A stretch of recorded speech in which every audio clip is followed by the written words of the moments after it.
Yes, good morning, everyone, and welcome back to the Football Tribe UG channel. Robert Kesakos is your usual suspect.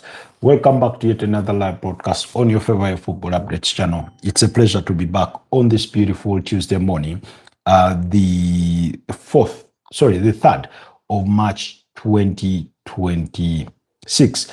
Happy birthday to all the March babies. I know for a fact there's one coming up. There's one today. There's one coming up on the 5th. There's a niece of mine was birthday on the 8th.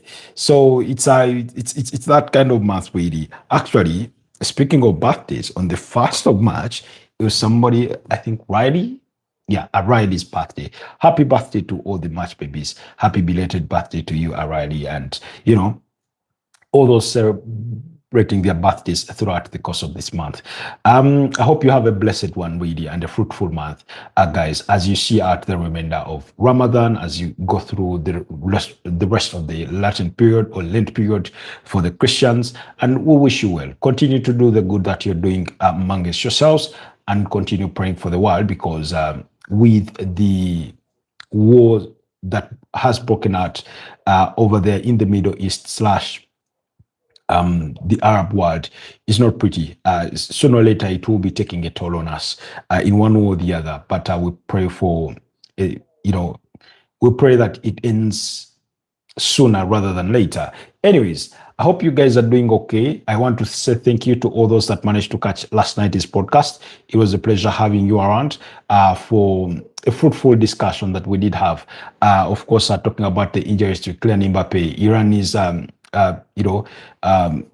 the report that Iran are pulling out of the FIFA World Cup, and then, of course, having to sort of going through the preview for match day 29 of the Premier League that does get underway today through Wednesday to Thursday. So we'll be doing a continuation of that for our preview.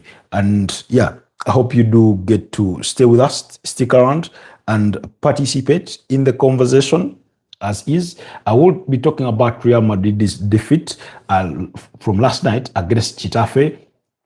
And we'll talk about Antonio Rudiger, who had some unsporting characters or an unsporting behavior in that game. One, not that it took me by surprise, but the audacity to even do what he did, I thought that was as blatant as you're going to find a foul. And I do not know why the referee did not look at it.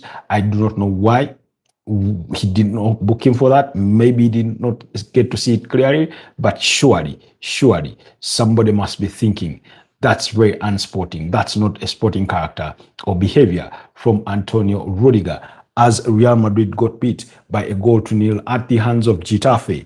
And what are the implications of that in as far as the in as far as the Spanish La Liga title race is concerned, really? So we'll be looking at that as well. Yesterday, they are from the Spanish La Liga. And without wasting any further ado, let's kick things off from there, where a single goal to nil was enough to down Real Madrid and away to Getafe. Now, oh, Jesus Christ.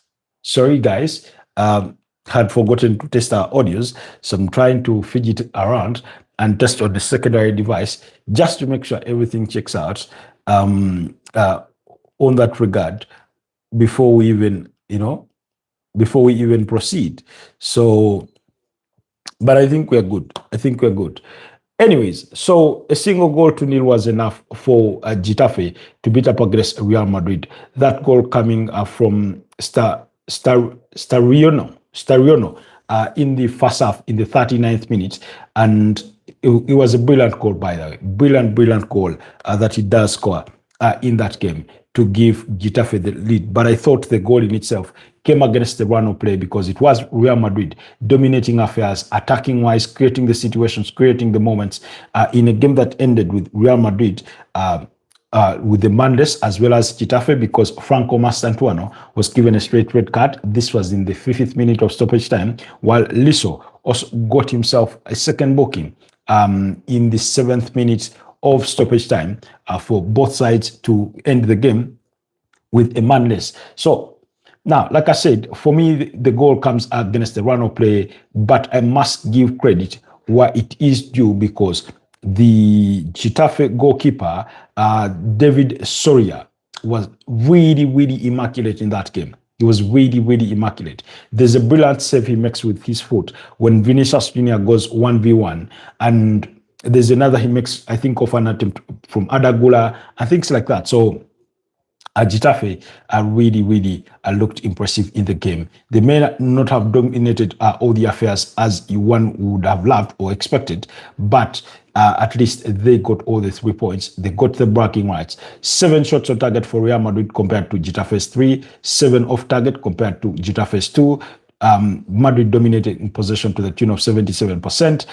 10 corner kicks out of that game for Real Madrid, and yet Getafe only had 2. So it tells you sort of that the game was never balanced.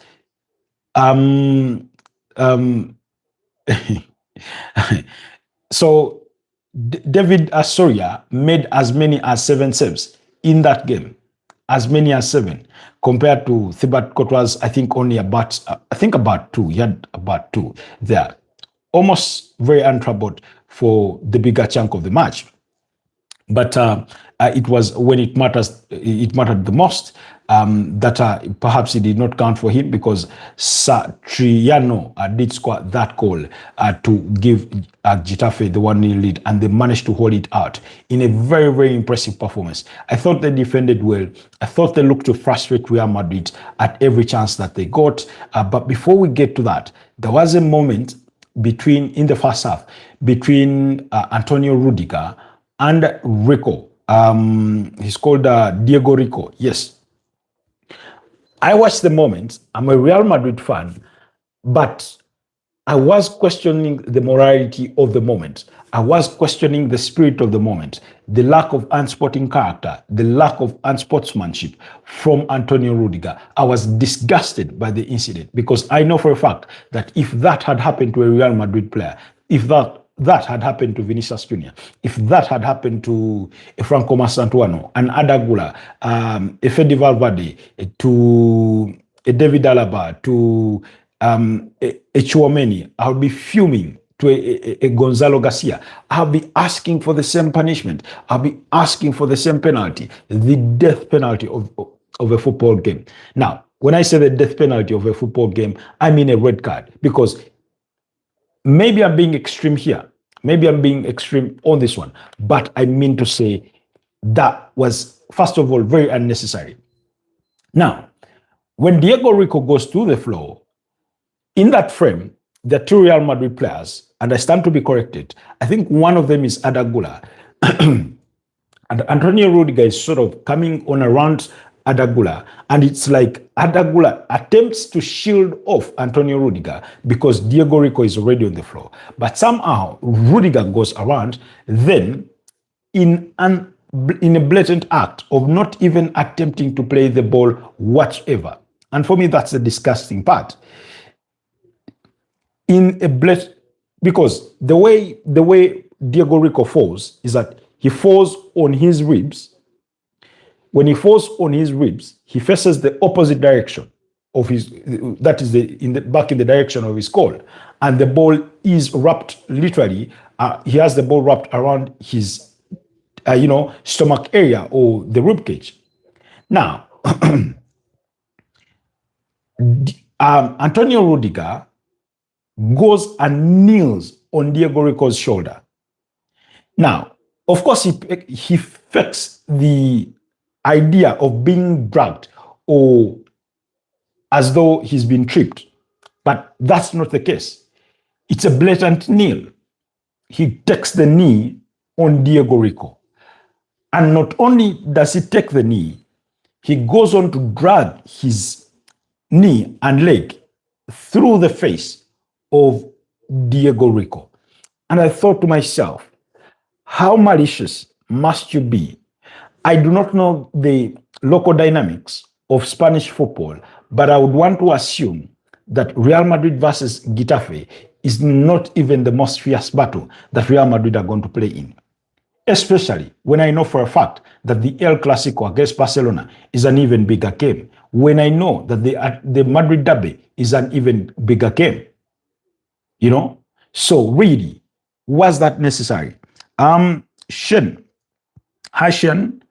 Shan, whichever way you pronounce the name. Hi to you too. Good morning. How are you doing there? Thank you for joining us. So I completely do not understand why Antonio Rudiger needed or felt the need to do what he did. Now, maybe he escapes the red card. Maybe. But you cannot tell me that he escapes a red card and a yellow card. For me, that should be a caution for him. That should be a caution. That's a very unsporting character. I know for a fact that if it were against any of those Real Madrid players, I'll be demanding for the same. Because, you see, the saying or the adage goes, he who seeks equity must have clean hands. If we want to have a good game that is well officiated, as we seek for equity for the respective teams that we do pay allegiance to, we must say the same. We must seek it for the other side as well. All sides must feel equal in the eyes of the referee, in the eyes of the match official. But Antonio Rudiger is really, really lucky getting away with that one. And in fact, he let his team down, because on another day, ordinarily, that's the kind of action that gets you sent off. And guess what? That was before even the half-hour mark into the game. So you get yourself sent off and then you're letting your team down, you know? So I do not understand. And you see, when he takes that knee to the shoulder of Rico Ruiz, in taking it there, it also brushes on the jaw of Diego Rico. And the more you watched it, the worse it looked. The ugly it looked. The more ugly it looked. You know? But it's not the first time he's done it. It's not the first time he's done these kinds of things. I was watching a clip where he had a stamp on Luis Kelly in the stomach in a UEFA Champions League game. Then there's another, I think he stamped, Pedri on his back after he's hit the floor. And in all these three incidents, where I say it's ugly, it's after opponent players have hit the floor. They've hit the ground. They're on the ground. It's not like he's chasing them down. It's not like they're suddenly going to get up quickly, you know? No. It's after they've gone down. Now, one would make the argument, oh, you need that bit of riffraffness, nastiness in the game. I understand the riffraffness of the game, the nastiness and all that. But it must not come in a way that endangers the life of the other players. You know, we know how tackles happen in the game. There's a reason why for a high boot tackle, you're reprimanded. You're given a red card. There's a reason as why you're not allowed to just come with an open boot. You know, there's a reason as why you're not supposed to come in with a double leg tackle. You know, why?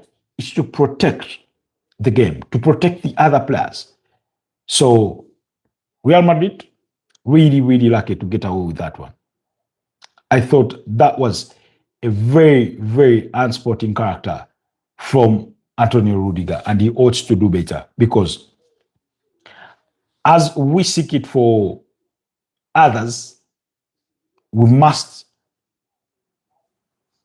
Because the question also is, if the roles had been reversed and Diego Rico had done that to him, was he going to spend the rest of the night plotting his revenge?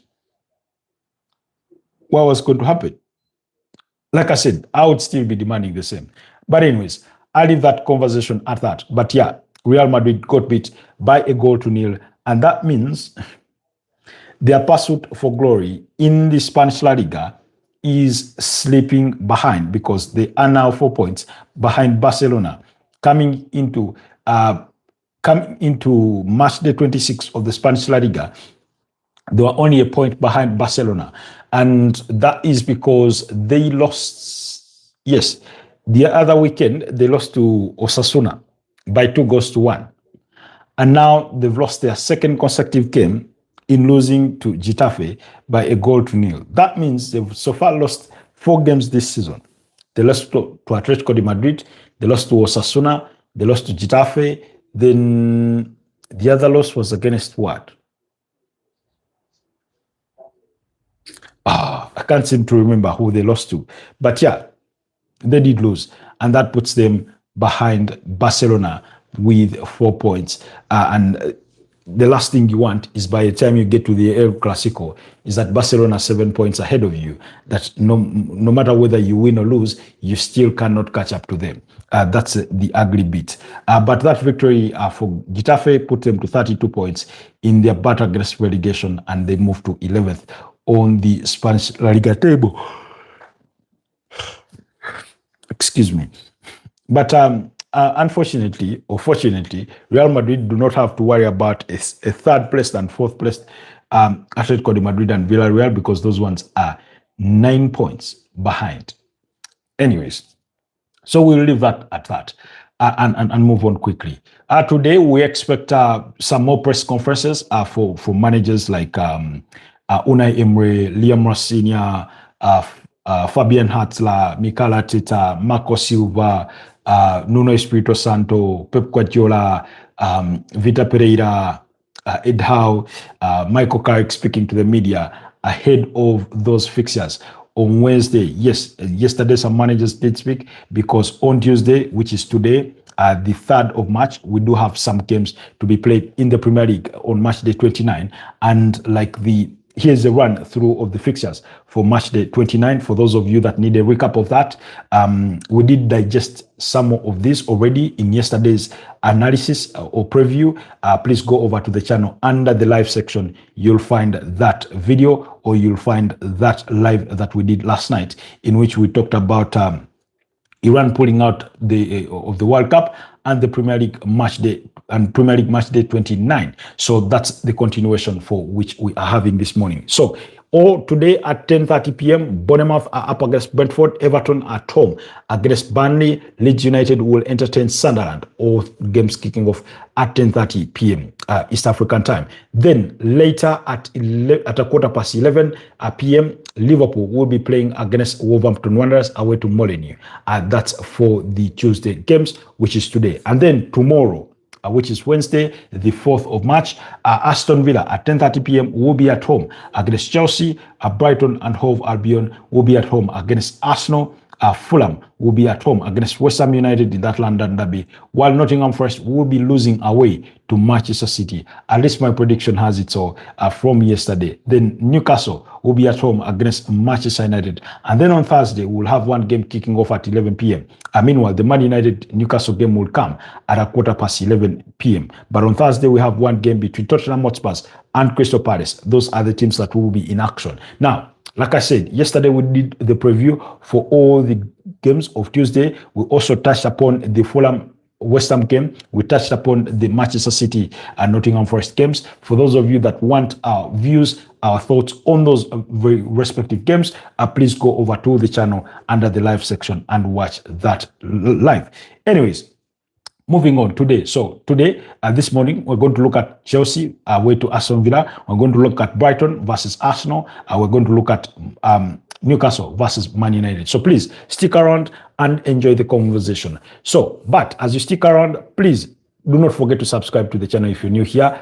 Like the broadcast, do me that absolute honor and favor. But also, leave me a comment down in the comment section. I'll be reading your comments. Let's engage. Let this not be a one-way traffic conversation. So, Chelsea versus Aston Villa. We know what the responsibilities or the preferences for this game are in terms of what both teams need out of this game. We know that both are pursuing a top 4 place. We know that Aston Villa, when Michael Carrick got appointed as interim manager for Manchester United, and this was back in January, Aston Villa were 11 points ahead of Manchester United. As we speak today, Aston Villa are behind Manchester United in 4th place, with United having a better goal difference. The two sides are level on 51 points. That tells you how much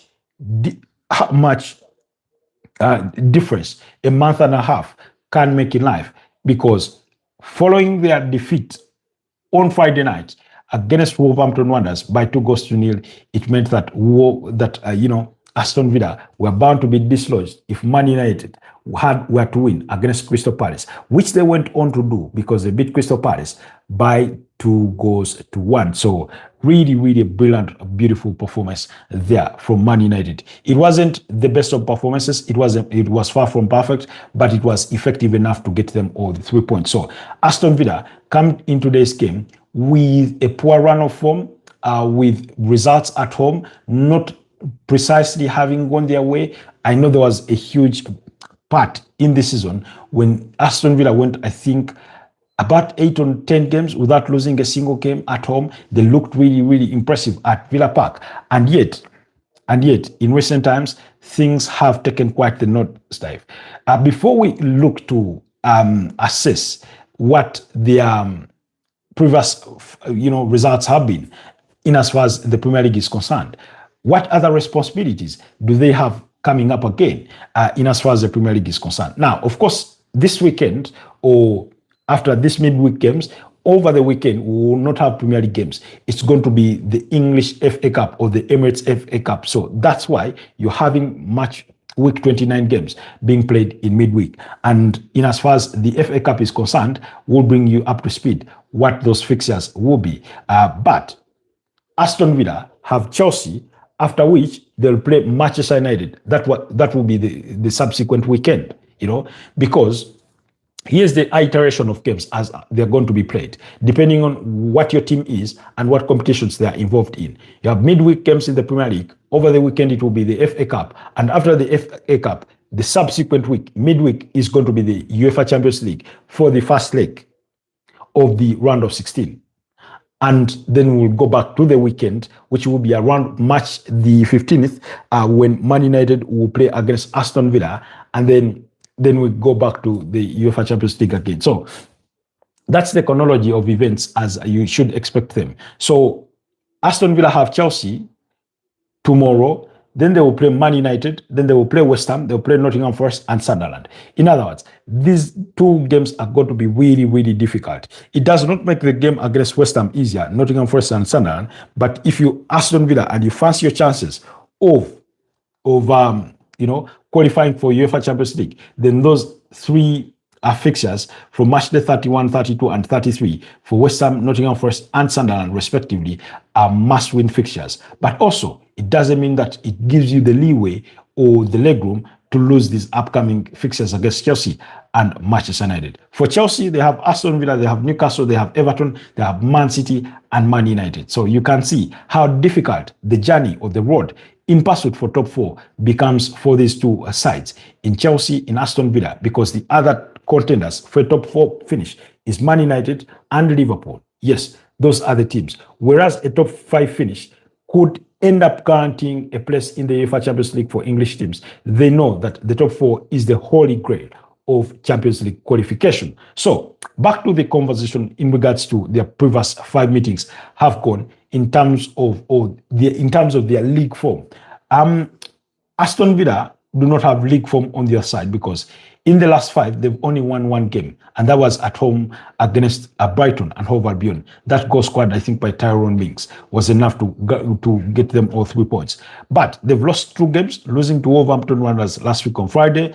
Unai Emery was so pissed that he did not wait around to have a handshake with Rob Edwards of Wolverhampton Wanderers. Then prior, this was match week 24. They lost to Brentford by 1-0. A 10-man Brentford, that goal scored by Dango Ouattara. And then they've had 2 draws in between there against Bournemouth and against Leeds, all by a 1-1 draw each. On the other side, Chelsea had yet to lose a game under Liam Razinia. I think he's been in charge of Chelsea for coming on to what?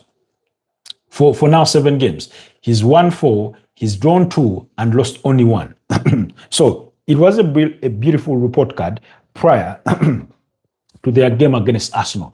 Now, whereas the defeat to Arsenal may not have come as much as of a surprise, because they had already lost to the same opponent, they did not make it easy for Arsenal. And you understand, when I've said this before, when you play the same team multiple times during the course of the campaign, you get to come to a stage where you know what to expect to them, that even if they tweak it a little bit, you still know what to expect. To be honest with you, Chelsea dealt with corner kicks a little better than I had hoped. They also gave Arsenal a test of their own medicine in the other half when it came to their own set plays. And that's why their consolation, which had been an equalizer in the first half, was standing by, Pierre Hincapié. We know that Declan Rice forced David Raya into a brilliant save when he flicked a Richard James corner into the direction of his own net. So they did not make it easy. You can see in all the moments of corner kicks how Chelsea looked to create chaos, how Mamadou Sarr looked to stamped at one point, stamped on the feet of David Raya, pulling and pushing, all looking to cause all sorts of chaos and gain that advantage. So it's basically, it is what it is. But prior to that, they had won games, against West Ham 3-2, they won Wolves 3-1, drew Leeds by 2-2. Unfortunately for Chelsea, they squandered a 2-0 lead in that one. And then against Burnley, they drew 1-1. They had a 1-0 lead. They had a red card in that one, Wesley Fofana. They squandered that one, so they shared the spoils. Last weekend, this was recently, as recent as Sunday, they got another red card for Pedro Neto, and they got beat by 2-1.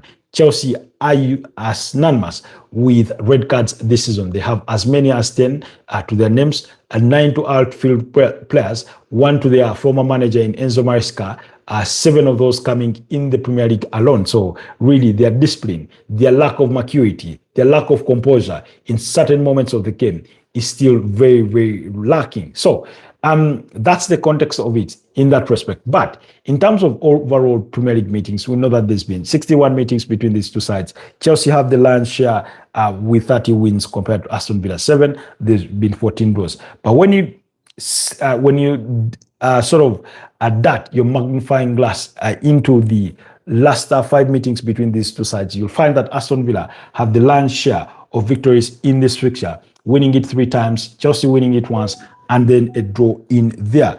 Pedri, hi Pedri, good morning, my brother. How are you doing?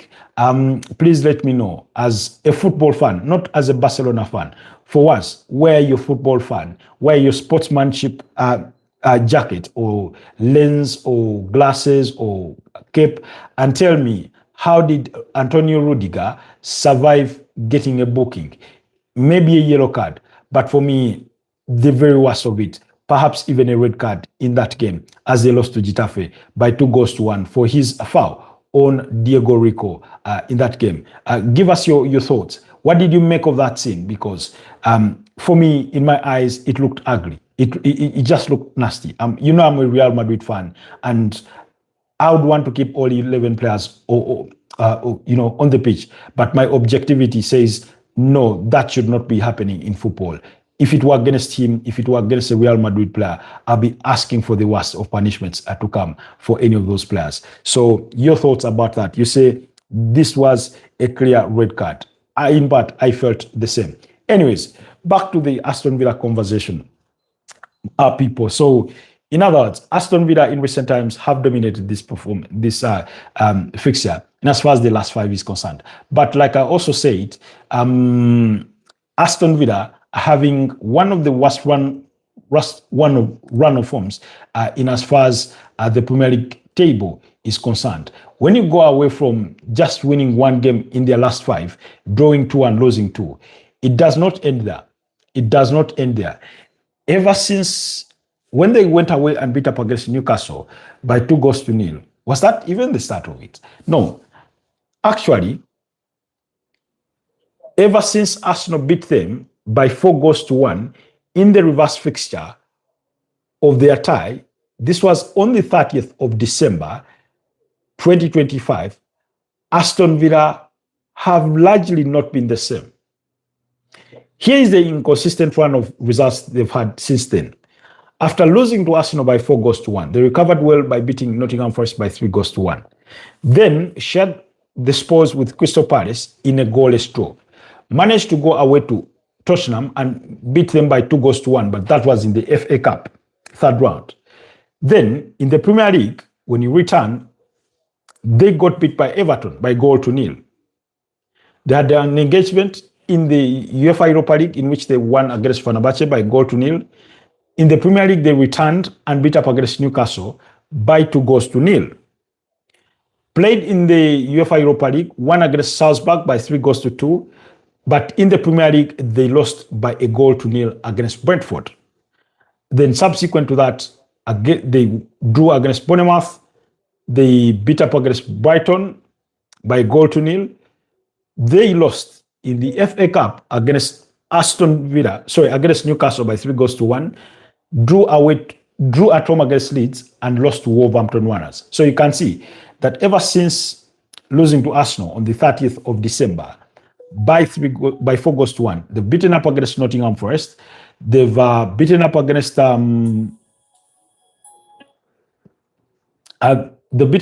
Nottingham Forest. Sorry, they've beaten up against Newcastle, and this is in the Premier League. And then they've beaten up against Brighton. But also in the same run of space of games, they've drawn to Crystal Palace. They've lost to Everton. They've lost to Brentford. They've drawn to Bournemouth, to Leeds, and so it's been like a bit mixed results, really. What do you think of the Atletico match today? I think it is 1% chance, 99% hope we can make a remontada. Now, what some? Oh, okay. You added we play Atletico today. Now, thank you so much for the kind reminder, Pedri. In fact, my mental recollection was that game was slated for tomorrow, 4th March, because when we had the conversation initially, that's when it had been slated for. So you bringing it to my know that it is today. Thank you so much. Because there's also another game in the FA Cup between Port Vale and Bristol City. Not that it has any bearing, but let's get into that in just a bit. But that's a big game. We're going to react to the Barcelona Atletico Madrid game. So Aston Villa had a poor run of results. So not that Chelsea have painted themselves in any glory, but like I keep saying, when you find yourselves in this moment, I do not think there should be excuses. They're not easy games, that's for sure. But for you to give yourself a chance, you must be able to win such games. Go against your direct opponent in this race and win a game of football. And the beauty of this one is that Chelsea are at 48 points. That means if they win this game, Chelsea are at 45 points. They need to win this game and move within level on points with Liverpool, because Liverpool occupy 5th place and Chelsea are outside those UEFA Champions League places in 6th place. That's if the 5th place were to be a UEFA Champions League place. For now, it is a UEFA Europa League place, for now, until we wait to see what the performances of English teams will be on the continent before they can get that 5th slot. So the point I'm trying to make is that Chelsea, roughly 6 points behind Aston Villa. So they need to win this game more than Aston Villa by the mathematical view of things. But also, if you're Aston Villa, the last thing you want is losing to Chelsea, because losing to Chelsea means that if Liverpool win their game and if Liverpool go on to win their game, because they're going to be playing away to Wolverhampton Wanderers, and sadly for you, Liverpool, in fact, will have played the day earlier. That's the sad reality. In other words, by the time Aston Villa get to play against Chelsea, if Liverpool can go to Molineux and win a game of football, they would have moved level on points with Aston Villa. Now, here's the bit of it again, because when you look at the table, Liverpool have a superior goal difference, a +10 compared to Aston Villa's +8. That means if they win against Wolves, they will equally move higher up. They'll move to 4th place. And then Aston Villa would have slipped to 5th place. That means in a space of about 3-4 days, Aston Villa would have dropped from 3rd place to 5th place. Doesn't sound too far. Doesn't sound too impossible, but that's quite the sleep. Because who knows? Like I've said, in their next run of fixtures, they have Man United to play. That's a direct top four rival. So when you come up against a direct top four rival, give yourself a chance by winning those games, not even drawing. You win those games against your direct rivals. Now, let's go on paper. Who has the better team? It's hard to say who has the better team. But one thing is with absolute certainty, that injuries have caused a bit of a disruption in the Aston Villa camp. We know that at a critical time, they lost players like Boubacar Kamara, they lost John McGinn, they lost Yuri Tillemans, and they've never been the same. We know, especially those three players in Boubacar Kamara, John McGinn, and Yuri Tillemans, what they mean to that Aston Villa midfield. Ever since they lost them, they've not been the same again. You see, Africa will never unite says if Aston Villa do not finish in the top five, Emery needs to be fired. Well, I'm not sure they look at it the same way, but I understand where you're coming from with that kind of submission. I'm not sure Aston Villa minders will feel the same way. Because we're talking about a team that made losses recently, according to their finances, and retaining a manager like Unai Emery, who can still be competitive as you get your finances in order, can come in handy. So, anyways, on the field of play, let's start with Aston Villa. Who should we expect in goal? Of course, Emiliano Martinez, Mati Cash at right back, Pau Torres maybe to play alongside Tyrone Mings, Lucas Digne maybe in there, or I don't know if Ian Matson is available, but of course Amadou Onana coming in midfield. Who does he get to play alongside with? Why is Pep Guardiola not talking about Haaland injury? Well, maybe it's not as serious as we think it should be, but we'll be hearing from Pep Guardiola today. So. You look at Amadou Onana alongside Douglas Luiz. Then ahead of them, of course, Emi Buendia has to play. Maybe Morgan Rogers has to play.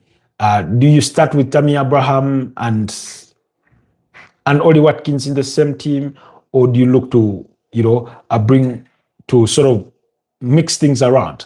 What Leon Bailey is in there. It's going to be difficult. It's going to be difficult. Bago says Arsenal, Africa will never unite. It says if Haaland is injured, City are not winning the title. I do not concur with you on that one. That's what I'll say for now. But yeah, and then on the side of Chelsea, again, if you're Liam Rossignol, of course, Robert Sanchez is in goal. Mamadou Sarr alongside Trevor Chalobah, or I think Wesley Fofana will be back from suspension, having missed that game. Is it? Because it was 2 yellow cards. So then you have Richie James at right back, Jorel Hart at left back, Andre Santos, Moises Caicedo, Enzo Fernandez, Cole Palmer, Alejandro Garnacho, and Joao Pedro. As simple as that. Trust that team to go and win you a game of football. I'm not sold that Aston Villa will win this game. It's one that could easily end in a 2-2 draw, but I'm going to go for Chelsea to win this one by 2-1. That's my prediction for that one. Okay, let's digest some of your comments.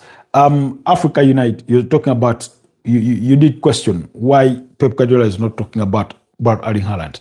First of all, they said it was a minor injury and just needed to keep him out for one game. But if it is bigger than that, as perhaps you'd want to maybe assume and say that if Haaland is injured, then Man City are not winning the Premier League title. I do not think that way. I remember we went for a good spell when Erling Haaland did not have form on his side. I think in about 8-10 games he scored, the only goals he scored from the penalty spot. So for as long as Antoine Semenyo keeps coming good, for as long as Omar Mamosh can rise to the occasion, Phil Foden, Jeremy Doku, Savinho, they'll be good to go. They'll be good to go. the if Man City were to miss, let's say, were to lose Ruben Diaz, lose Rodrigo Hernandez Cascante, and brought Erling Haaland at the same time, maybe I would have reason for concern. I'll be having a bit of a reason to worry about. But even then, still the backline with Mark Gehi, Nathan Ake is back, John Stones is back. You still wouldn't worry too much. We know John Stones can be played in midfield. Excuse me.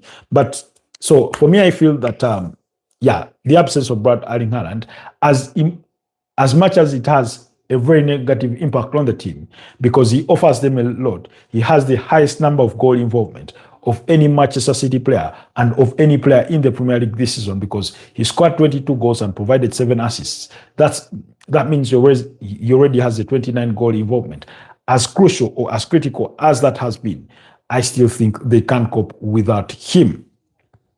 Then you say who is better, Delap or Jackson? In all honesty, I think it is an insult to compare Nicholas Jackson to Liam Delap, in my humble opinion. We are talking about a player who had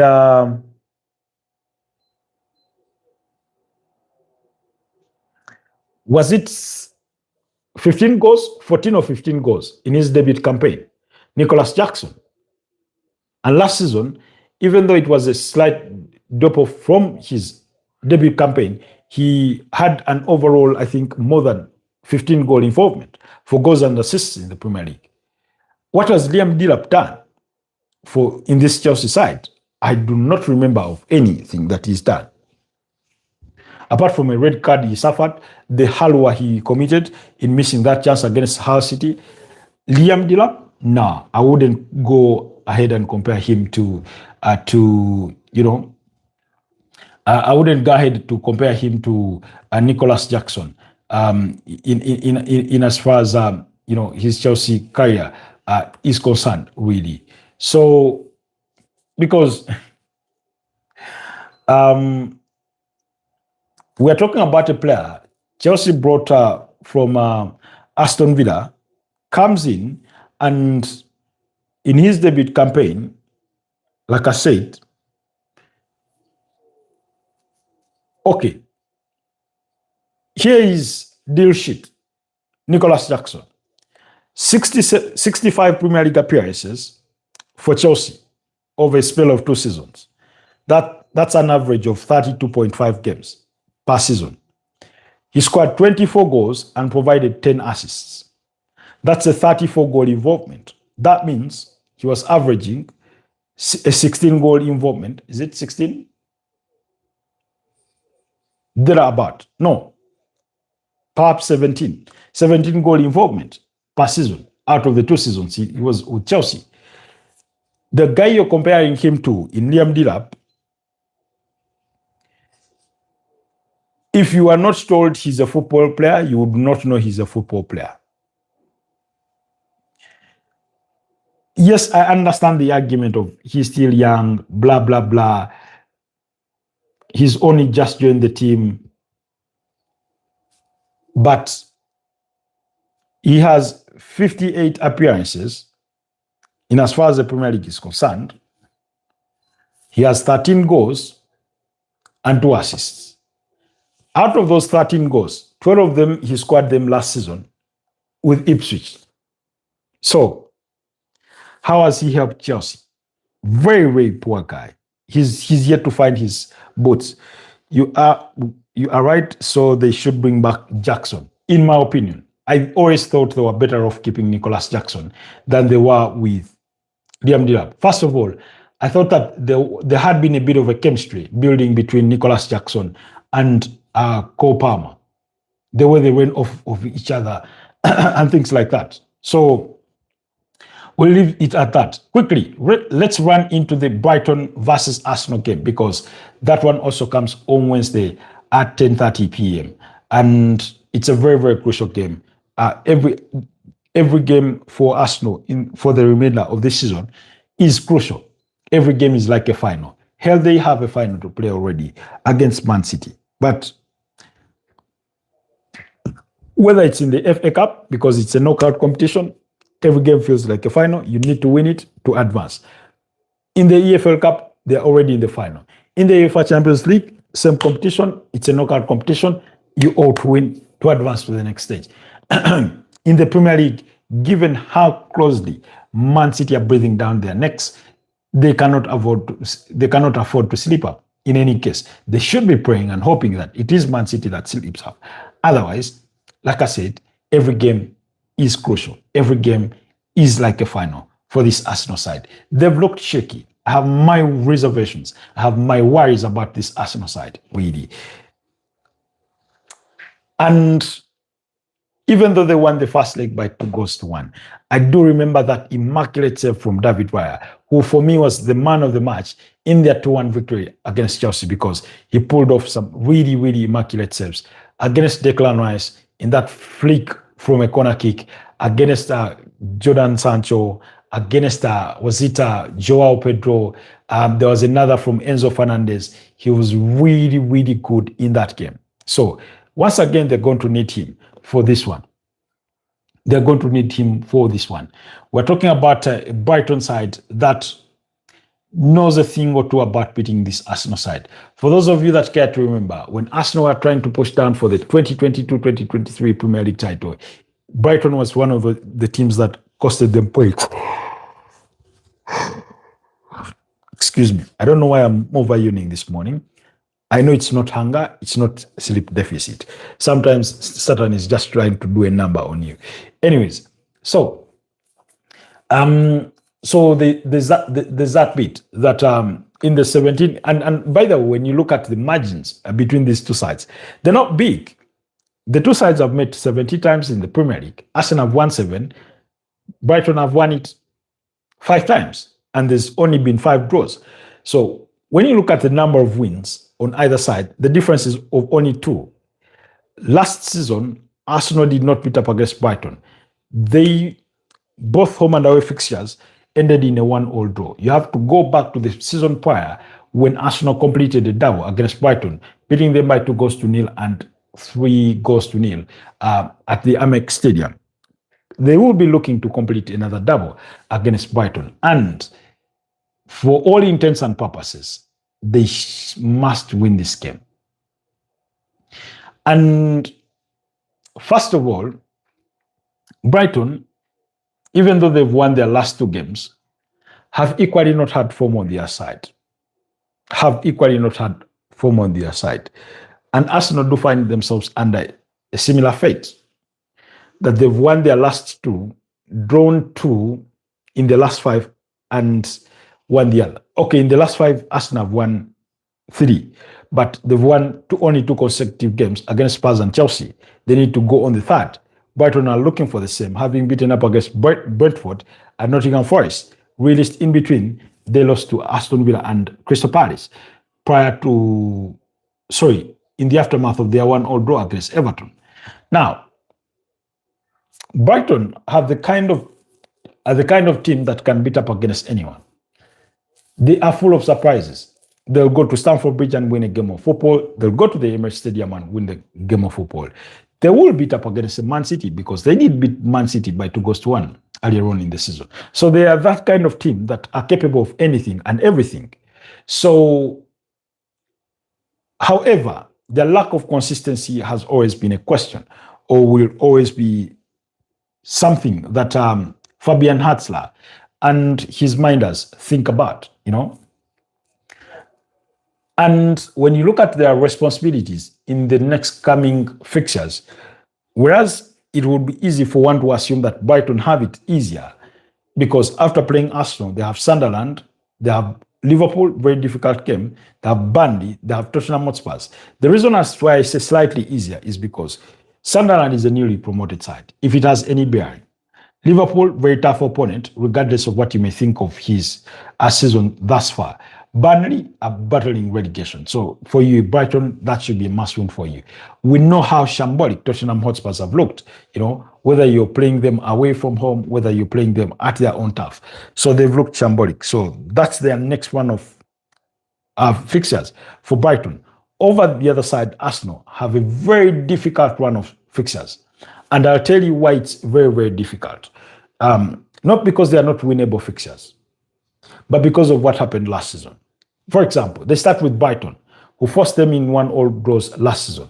Last season, Arsenal did not beat up against Everton, not one time. They were all draws in their meetings. Last season, Bournemouth were the only team to beat Arsenal home and away by 2-0 and by 2-1, respectively.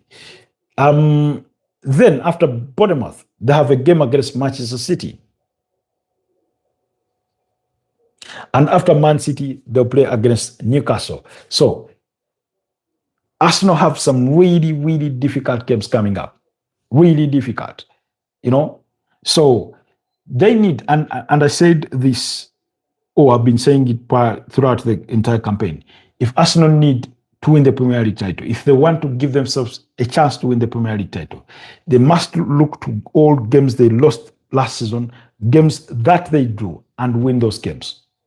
So far, they had done fairly well in trying to win some of those fixtures, because in the first leg, they beat Everton by 1-0, they beat Brighton by 2-1, they beat Bournemouth by 3-2, they drew with Man City in a 1-all draw, they beat Newcastle by 2-1 in the first leg. So they had done fairly well.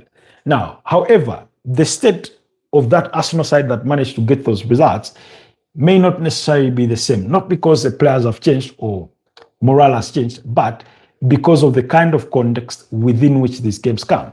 They come at a very pressure point, They come at a critical part of the season where Arsenal are struggling to see out games. We saw that against Chelsea. We saw it against Wolves. We saw it against Brentford, We've been seeing these things with this Arsenal side.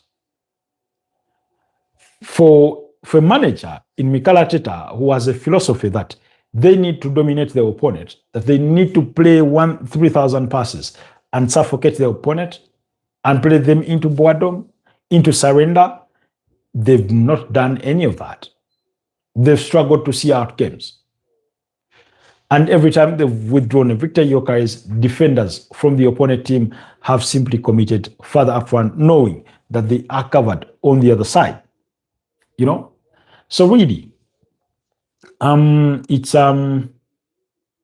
going to be a difficult game for the Arsenal. First of all, when you look into this Brighton side, who beat up against Nottingham Forest, obviously, over the weekend, you have players that can hurt anybody. First of all, is it called Matt or Bat? Bat Verbruggen, yes, the goalkeeper. He's a good guy. Kadioglu in there, Lewis Dunk, John Paul Van Hecke. They have Wafer at left back, Pascal Grob in that midfield, alongside Musei Wakazi, James Milner, the most capped Premier League player. Jack Henshwood has recently been linked with a potential move to teams like Arsenal, among others. Looks like clubs are taking an interest in him. You have Kaoru Mitoma in there. You have a Diego Gomez. Now, Brighton have a Diego Gomez. Wolves have a Diego Gomez. Guys, what is it with the name Diego and Gomez? Diego Gomez, as in what's the heck with those two names in Spanish countries or Spanish-speaking countries? Whether you go to Mexico, whether you go to Spain, whether you go to what's the other country? Basically Latin America, Pedri, if you're still with us, what is it with the name Diego? Diego. Everybody is literally called Diego. And everybody is called Diego or Gomez or both. So anyways, Danny Welbeck. Danny Welbeck has been one of the standout players of this season so far, because statistically, I think he has about 10 or 11 goals to his name this season. Danny Welbeck. He has 10 goals to his name. So he's been good. And hell, does he not like to pump or to turn up against his former bosses? You remember when he joined Arsenal, he used to score against Man United, left Arsenal, now he has to turn his guns on them, So it does promise to be a very entertaining fixture. And I do not think Fabian Hassler will depart much from that team that started for him that game over the weekend. On the side of Arsenal, Ben White has been absent. He's a player that I would want to see return and play football. But David Ryan goal. I would go William Saliba, Gabriel Magalhaes. Right back, I would go with Christian Mosquera if Ben White is not available, and give Timber a rest. He needs to rest. And then at left back, I would go with Ricardo Carafiori for as long as he's fit to play. You need to give Piero Hincapié a bit of a rotation. I know, for knowing who Mikel Arteta is, he's going to wait for the weekend when they play in the FA Cup away to Mansfield to make some of these changes. But I would make them. Then the midfield will remain unchanged. Rice, Zubimendi, Ebeleche Eze, and then ahead of them is Victor Gyökeres, Bukayo Saka, and Leandro Trossard. Leandro Trossard against his former bosses. He scored a couple of goals against them ever since leaving the club in January 2023. Excuse me. We'll be waiting to hear from Mikel Arteta on the status of Ben White and Martin Odegaard in terms of their injuries. Kai Havertz is back in the matchday squad, so expect him to feature at some point. But for me, there are players that in there that I would want rested. In any case, I'd rest Martin Zubimendi and start that game with Christian Norgard, with Declan Rice. The reason for that is that I've seen Zubimendi's level of concentration drop. I've seen that lack of energy. I've seen him look worn out in games. And one of the reasons he's made some mistakes is I feel that he's not accustomed to this kind of pressure, to this level of performance. Yes, he's ever played in a European final, but that was a one-off. That was a one-off. This time around, every game matters. Every game is a pressure point. So I do not know. I do not think, I'm not convinced yet that he is dealing with that one well. Given sort of some of the mistakes that he committed over the weekend, even though none of them resulted into a goal. There's one before the half-hour mark where around the half-hour mark point, where he plays that back pass to David Raya, and I'm thinking to myself, the guy is almost marked. Why are you passing the ball back to him? So also it justifies why Mikel Arteta had, after the Man United game, moved him to play number 8 as opposed to a 6, and then Rice played the 6. So anyways, that's the Arsenal team that you should expect. It's going to be a nervous game. I do not have a good gut feeling about this one. I simply feel, but I'll still trust that Arsenal can grind it out and win by 2-1. But they need to see outcomes better. They need to, first of all, score more goals. They need to improve defensively. They need not to play like a nervous team. I feel they need that. Really. So, excuse me. So that's my prediction. Arsenal to win by 2-1 and then complete a double against this Brighton and Hove Albion side. Then quickly, as we look to wrap up this morning's broadcast, the other game is between Man United playing away to Newcastle. We know Man United won the first leg by 0-0. Patrick Dogu on target in that one. Man United are one of the most informed teams in the Premier League this season, ever since the turn of the new year, really. Their last defeat came against, Their last defeat came against Aston Villa on December 21st. On December 21st, they lost to Aston Villa by 2-1. That was their last defeat. Man United. Under Michael Carrick, they played 7 games, won 6, dropped points in only 1. That was the one all draw against West Ham. So out of the last 5, they've won the 4, they've dropped only points once. Newcastle, on the other side, have only 1 win in the last 5, and all the others are losses. Losing to Liverpool, to Brentford, to Manchester City, to Everton most recently. They just do not look like they are about to win you a game of football. And while they have dominated this fixture, in part, over the last couple of games, winning the tie at least 3 times, with United winning the other 2. We're talking about a different United at the moment. A United team beaming with confidence, a United team that are relentless and not giving up, that believing in themselves. Coming up against the Newcastle side, who we know have really, really struggled this season for results. That's why they are as low as 13th on the Premier League log with only 36 points. They know that it's a very, very wanting, performance to be in. 15 points behind Manchester United. That's how low they are. That's how you must look at them. And how, no matter what team he fields, they tend to struggle for results in the Premier League. It's just been the story of the season for them. Where you watch some of their performances in the UEFA Champions League and think to yourself, wow, that's a beautiful performance. Why can they not just replicate the same in the Premier League? And that's a kind of performance that is capable of getting them a result. Maybe a draw, maybe a victory on another day, but they just cannot give you that performance. Something does feel a bit off. And it's not to say that Man United are just going to brush past them, because they do have the players to beat up against any team. At least I've always felt that way about them. And while they score the goals, they equally chip in a lot. Of goals. Because when you look at their tally this season, Newcastle, they've scored, I think, about 40 goals. They've conceded 42, So, anyways, Nick Pope with the Halwa over the weekend. Malik Thiaw in that backline with Dunban.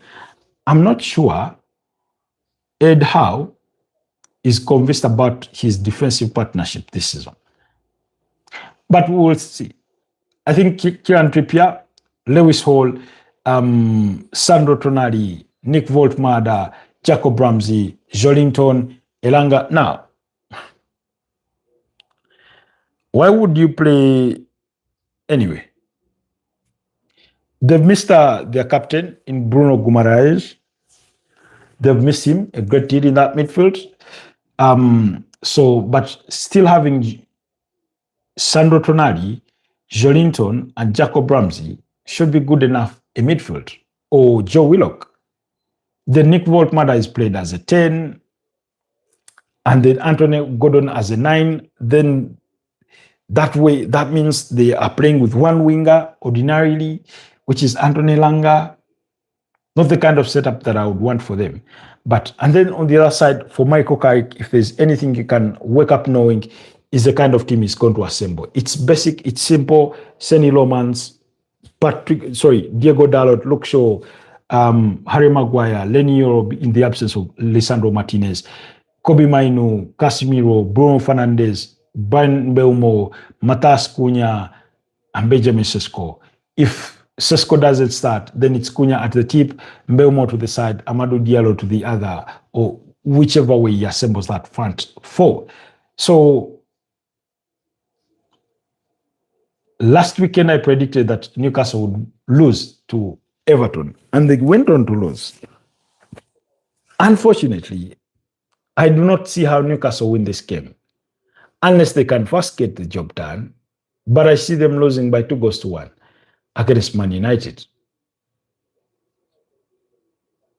That's my prediction for that game, for the Man United game. So that means we've managed to run through all of them. But before we wrap up, today there's that game between Atletico de Madrid and Barcelona, like Pedri reminded us. Atletico Madrid go into the reverse fixture with a 4-0 lead. Barcelona will need some really, really quick 1-2 goals if they are to bring themselves back in the tie. Because when you have a disadvantage the size of that of Barcelona, what you simply need is 2 quick goals. At least 2 goals in the first half hour. It sort of sends a bit of shockwaves and nervousness around your opponent that, the guys have mounted the comeback and they are on their way to get it. So ideally, in my humble opinion, if you're Atletico de Madrid, first of all, the way you'd have your spirits dented by conceding an early goal is the same way you can dent the spirits of those Barcelona side by scoring what would be the first of the game and the 50th goal on aggregate. That would make it an even bigger mountain to climb. Then two, defend as solidly as possible. Unfortunately, I do not know when Diego Simeone last pulled off a defensive masterclass. It's not happened in a long while.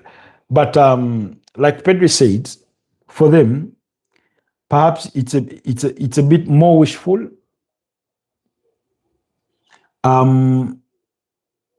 He said they have 1% chance and 99% hope, and he states it perfectly well. They just have to bank on that hope. As Barcelona fans, just need to get behind their team, cheer them on. Now, fortunately, Barcelona is a kind of team that is capable of scoring 5 goals in a game, even 6, even 7. The question then becomes, as they look to score those, can they stop the other side from conceding? Can they stop themselves from conceding, in that sort of sense or in that sort of regard? So we just have to wait and see. But for me, I think Barcelona will win the game, but I do not think they will advance. I see Barcelona winning the game by like 3 goals to 1, and then Atletico de Madrid advance to the final 5-3 on aggregate. That's my humble opinion on that game. But do not miss out on it. It will be kicking off at 11 p.m. I think I'll be looking to watch that game, as well as the Liverpool game against Wolverhampton Wanderers. Those are some of the games I'll be watching, but also keeping tabs on the others. So thank you so much, guys. It's been a pleasure doing this with you this morning. I can see my device is running short of battery, but thank you so much. Africa will never unite. Thank you so much, Pedri. Thank you so much, Shen, and every single one of you that has been part of this beautiful morning's podcast. Thank you for always choosing the Football Tribe UG channel. Thank you for making it worthwhile. Do not forget, Real Madrid are going to be without Kylian Mbappe after he suffered a sprain on his left knee. He was assessed by medical experts in France in supervision with the Real Madrid medical team, and he's going to undergo treatment and be out for a spell of time. So we'll have to wait and see there. But not very good news for Real Madrid, for a player that has been in a squad for them already. 36 goals this season, 23 in the Spanish La Liga, and 13 in the UEFA Champions League. So going to be a huge miss for them, really. Anyways, allow me wish you a wonderful rest of the day. Bye-bye for now. Stay blessed.